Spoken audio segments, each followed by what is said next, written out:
Hello বন্ধুরা, তোমরা সবাই কেমন আছো? আশা করি সকলেই খুব ভালো আছো আর আমিও ভীষণ ভালো আছি। তোমাদের আরেকবার পূজাস কিচেনে সকলকে স্বাগত। আজকে আরেকটি নতুন রেসিপি নিয়ে চলে এসেছি বন্ধুরা, সেটি হলো চিকেন মশলা কারি। খুবই ভালো লাগে খেতে, চিকেনের একটি অসাধারণ রেসিপি এটি বলতে পারো। গরম গরম ভাতের সাথে রুটি, নান, পরোটা, পোলাও, ফ্রাইড রাইস সব কিছুর সাথেই কিন্তু জাস্ট জমে যায়, আর কিছু দরকারই হবে না। তাহলে চলো দেখে নাও বন্ধুরা আমি কি কি উপকরণ দিয়ে রেসিপিটি তৈরি করছি। রেসিপির সমস্ত উপকরণগুলি আমি আমার ডেসক্রিপশন বক্সে দিয়ে দেবো, তোমরা সবাই দেখে নেবে আমি কি কি নিয়েছি। তাহলে চলো শুরু করছি, দেখতে থাকো, তোমাদের আমি একটার পর একটা স্টেপ দেখাচ্ছি। সবার প্রথমে বন্ধুরা এখানে আমরা 1 কেজির মতো চিকেন নিয়ে নিয়েছি। আমি চিকেনটির সাইজ একটু বড় বড়ই রেখেছি, তোমরা চাইলে ছোটো করে নিতে পারো, তোমাদের ইচ্ছে মতো চিকেনের সাইজ করে নিতে পারো। তারপর ভালো মতো করে ধুয়ে পরিষ্কার করে নিয়ে নিয়েছি। তারপর আমরা একটি মশলা তৈরি করে নেব। তার জন্য আমাদের লাগছে বেশ কটা কাঁচা লঙ্কা আর একটু আদা আর বেশ কটা রসুনের কোয়া আর কুচনো পেঁয়াজ আর দেব টমেটো কুচি। আমি একটার মতো এখানে টমেটো কুচি দিয়ে দিয়েছি আর 3টের মতো পেঁয়াজ দিয়ে দিয়েছি কুচি। তারপর এটিকে একটু জল দিয়ে আমি এটিকে স্মুথ পেস্ট তৈরি করে নেব। এই পেস্টটি দিলে কিন্তু আমাদের চিকেন কারির স্বাদ কিন্তু অসাধারণ হবে। দেখো আমাদের পেস্টটি কিন্তু একদম তৈরি। তারপর আমরা চিকেনটিকে যে ধুয়ে রেখেছিলাম সেটিকে এবার আমরা সব কিছু দিয়ে ম্যারিনেট করে নেব। তার জন্য আমাদের লাগছে এখানে আমি পরিমাণ মতো নুন দিয়ে দিলাম আর পরিমাণ মতো হলুদ দিয়ে দিলাম। সব রকম গুঁড়ো মশলা এবার আমি এক এক করে অ্যাড করব।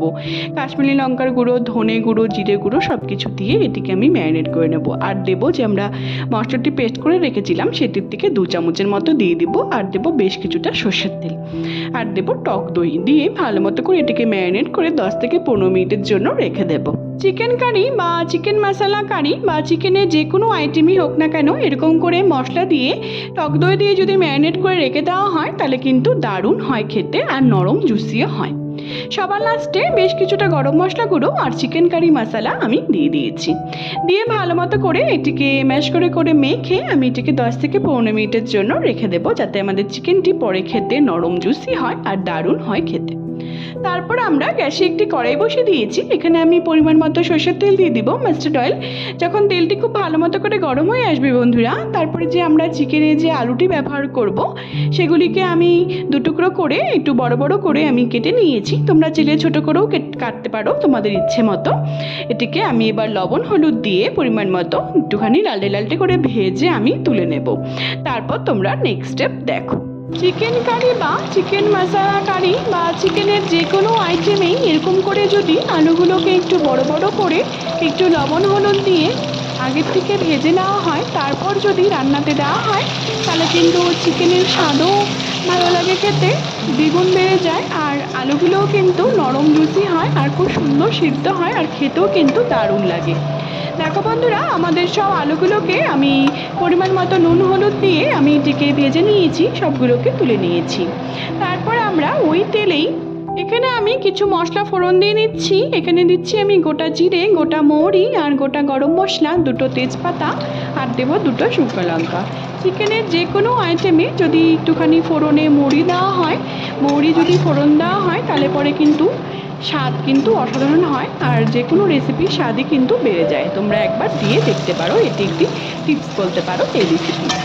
তারপর আমরা কিছু কুচনো পেঁয়াজ আমি কেটে রেখেছিলাম সেটিকে আমি দিয়ে দিলাম আর দেবো কিছু কুচনো টমেটো দিয়ে ভালো মতো করে নাড়াচাড়া করে আর দেবো 8-10টার মতো গোটা রসুনের কোয়া। মাংসর মধ্যে যদি এরকম করে গোটা রসুনের কোয়া দেওয়া হয় তাহলে পরে কিন্তু যে কোনো মাংসেরই স্বাদ কিন্তু দ্বিগুণ বেড়ে যায়, সে এখন মাটনই হোক আর চিকেনই হোক।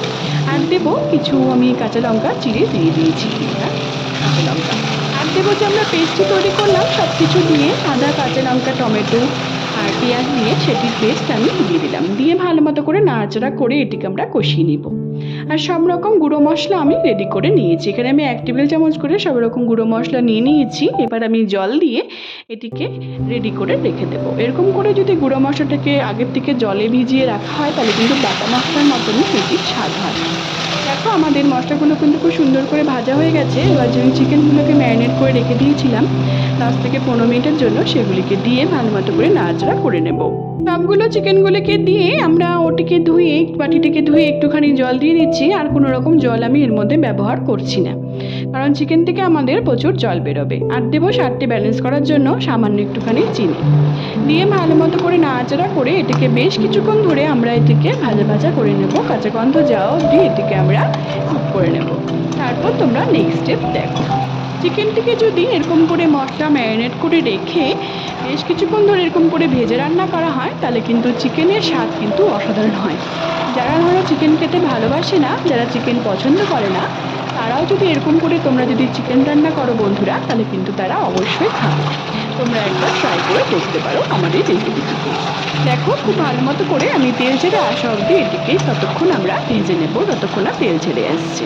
খুব ভালো মতো করে আমরা মশলাটিকে চিকেনের সাথে খুব ভালো মতো করে এরকম করে আঁচটি কমিয়ে, গ্যাসের আঁচটি কিন্তু আমরা একদম লোতে রেখেছি, ভালো মতো করে কষিয়ে নিয়েছি তেল ছেড়ে আসা অবধি।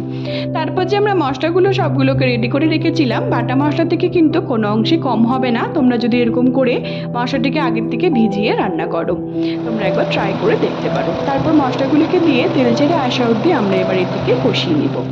দেখো বন্ধুরা, আমাদের মশলাটি কিন্তু একদম সুন্দর করে কষিয়ে এসছে। এবার আমি গোটা রসুন দিয়ে দিলাম, একদমই এটা অপশনাল, তোমরা যদি করতে পারো।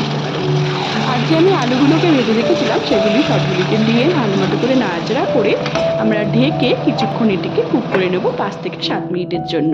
চিকেনটিকে ভালো মতো করে ভাজা ভাজা করে নেওয়ার পর এরকম করে ঢেকে যদি রান্না করা হয় তাহলে কিন্তু চিকেনটি নরমও হয়, খেতে নরম জুসিও হয়, আর স্বাদও কিন্তু দ্বিগুণ বেড়ে যায়। তোমরা অবশ্যই বাড়িতে একবার ট্রাই করে আমাকে জানিও। তারপর যখন খুব সুন্দর করে মশলাটি কষে এসেছে, তারপরে আমি এর মধ্যে কিছুটা গরম জল আমি করে নিয়েছি। তোমরা চেষ্টা করবে বন্ধুরা এর মধ্যে গরম জলই অ্যাড করার। গরম জলটি করে আমি এখানে গরম জলটি দিয়ে দিলাম। আমি এখানে গ্রেভিটি কম রাখবো বলে আমি কম জলই অ্যাড করেছি, তোমরা তোমাদের ইচ্ছে মতো জল অ্যাড করতে পারো। দেখো আমাদের চিকেন মশলা কারি কিন্তু একদম তৈরি হয়ে এসছে। কত সুন্দর লাগছে দেখতে। গরম গরম ভাতের সাথে, রুটির সাথে, নান, পরোটা, পোলাওয়ের সাথে কিন্তু জাস্ট জমে যাবে।